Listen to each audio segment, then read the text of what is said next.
Fuck FLM. Mag-iiba na ako ng venture. Ay, iwanan na sa akin. Oo, iiwanan na kita kay Leon. Pero, tandaan mo, Fuck FLM. Oh my God! andito na ako sa mga BBM vloggers. Ang galing! Ang galing! So, magiging mas malawak na ang aking experience sa pagiging vlogger at mas marami na makakausap na mga tao. Putakal, tandaan mo, Fuck FLM. ha? Hindi pa tapos ang kaso mo.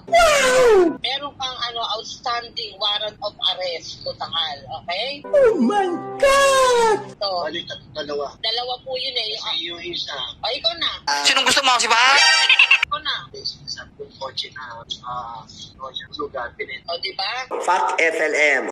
Kaya, kahit na andun na ako sa kabila, di pa rin kita tigilan. Oh my God! Putakal, no? At yung mga budol-budol po dyan, no? Tandaan nyo. At lalo na yung, ako'y no?